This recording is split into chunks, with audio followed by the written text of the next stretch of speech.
My name is Jessica. This time, the CEO's daughter has been assigned to my department. She's still in her early 20s, fresh out of college, and she has no work experience, a complete novice who can't do anything on her own. I'm a member of the sales department, maintaining top performance. Because of that, I was appointed by the CEO to mentor her. Well, that in itself isn't bad. However, her personality is quite the challenge, and I've already got my hands full. To speak frankly, she's quite selfish and stubborn, not willing to budge on anything she says. Regarding work, she only wants to do what she likes. Even though I try to guide her gently, if there's something she doesn't like, she gets angry. Today, she said something like this: I don't want to do menial tasks, and you should do them instead.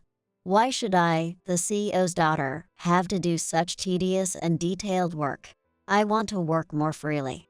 Don't keep ordering me around. I hadn't been giving orders in a commanding tone, and there's plenty of menial work around. Without any work experience, it's unrealistic to entrust her with major tasks from the start. Yet this is her attitude.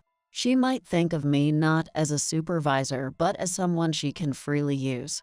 Her idea of freedom is essentially not wanting to work at all, wandering around the office during work hours, not doing any detailed work, and only wanting to do fun stuff. That's not feasible in any company.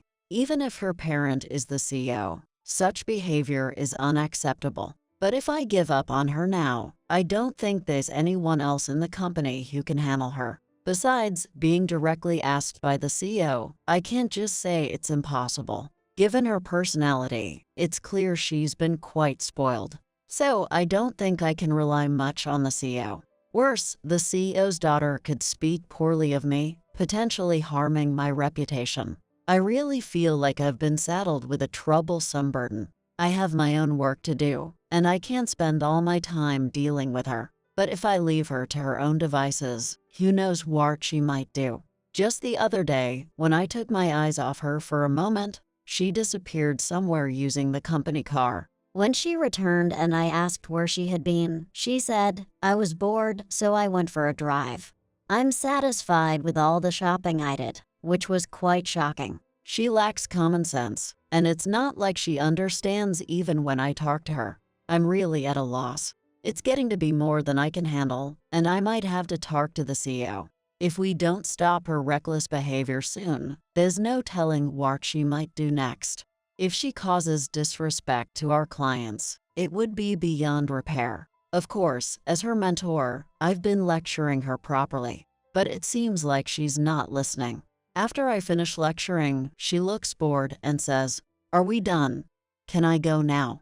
It's like she had no intention of listening or reflecting from the start. Ever since she arrived, she's been a headache and a source of worry every day. I need to do something about it before she causes any major trouble. Eventually, I opened up to the idea of consulting with the CEO. The opportunity finally came, and when I brought up her behavioral issues to him, it turned into a huge issue. I had no choice but to tell the CEO everything about her actions and seek advice because I couldn't handle it alone. The CEO himself was surprised by my story and promised to scold her. But as a result, it seems I've been resented by her. When I came to work, the CEO's daughter came up to me, pointed at me, and suddenly said, You ratted me out to Dad, didn't you? What were you thinking? Seriously, that's so annoying. She yelled at me in a screechy voice, just like a middle school or high school girl would. I had somewhat anticipated this reaction, so I decided to handle it calmly. She yelled at me in a screechy voice, just like a middle school or high school girl would.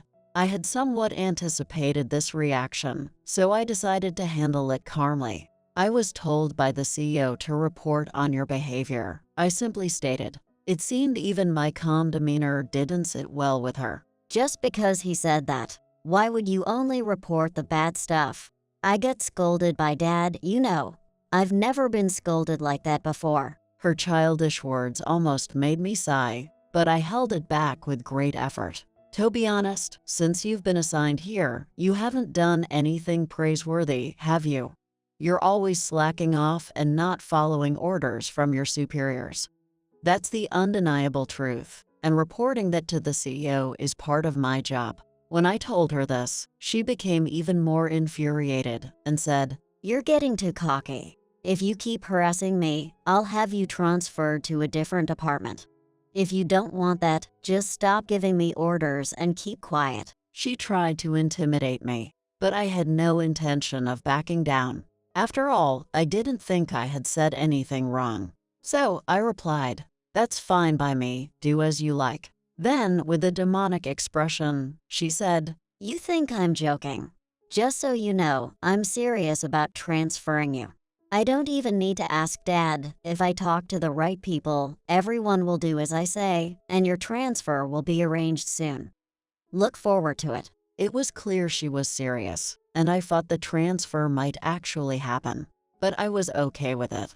I was tired of dealing with her, and the idea of starting fresh in another department seemed appealing. Having been the top sales performer at headquarters, I was confident I could compete in any department, and I felt that her being left without me would be her loss. That's why I could respond boldly, regardless of what was said. And soon after, the result became apparent. I was transferred to the lowest performing sales department in Southeast Asia. On the day it was decided, she approached me with a triumphant look and said, "How does it feel to be transferred to the lowest performing department? I guess you saw this coming, huh?" So I responded with a smile.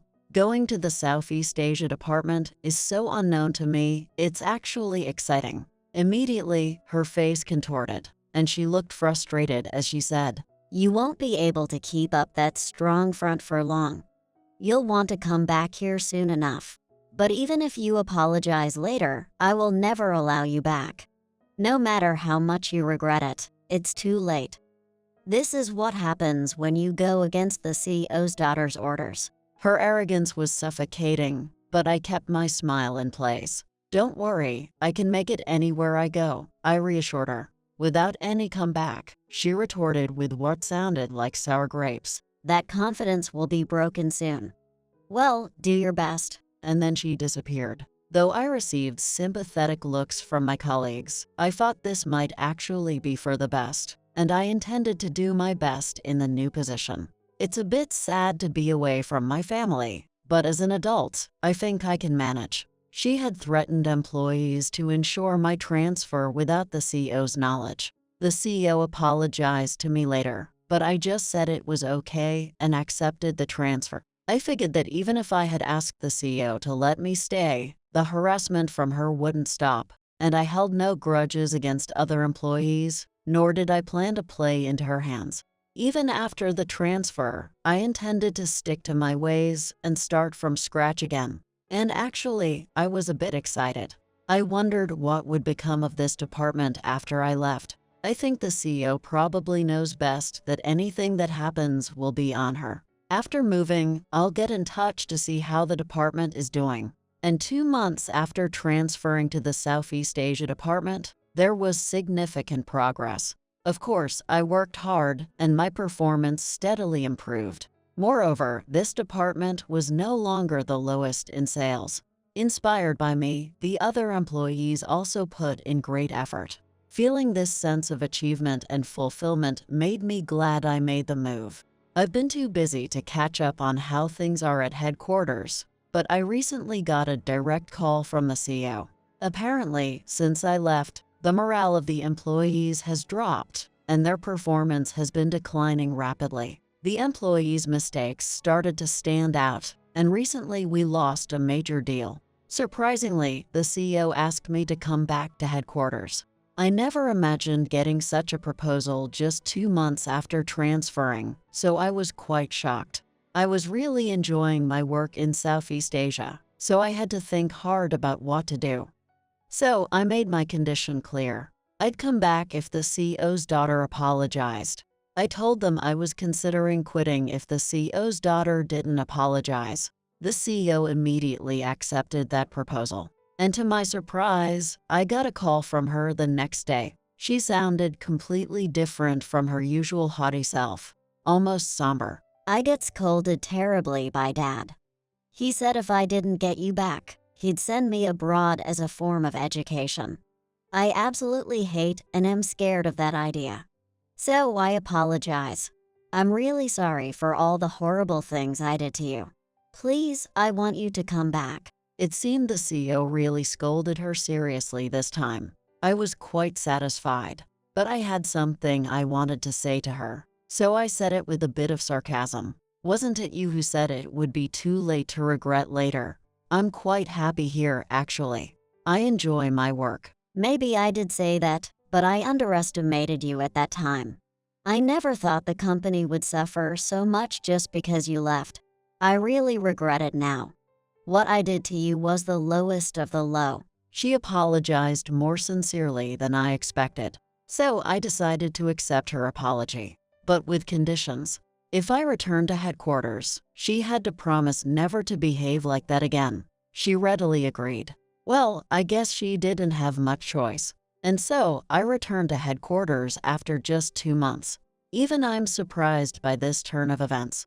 Upon my return, the CEO greeted me with great joy and promised to keep a close eye on the CEO's daughter from now on.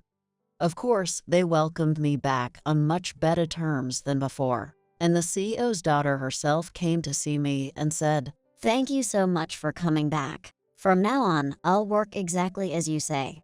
If I go against you, I was told I'd be immediately transferred to another department." It seemed she was genuinely afraid of being transferred. Well, it's only natural she'd feel insecure about being moved to a department without her father's protection. I thought it served her right, but I also plan to make good use of her from now on. So I forgave her for her past actions and decided to help her grow. I enjoyed my work in Southeast Asia, and it became a valuable experience. So the transfer wasn't all bad. When leaving Southeast Asia, I felt a bit of sadness, and the people there were very disappointed to see me go.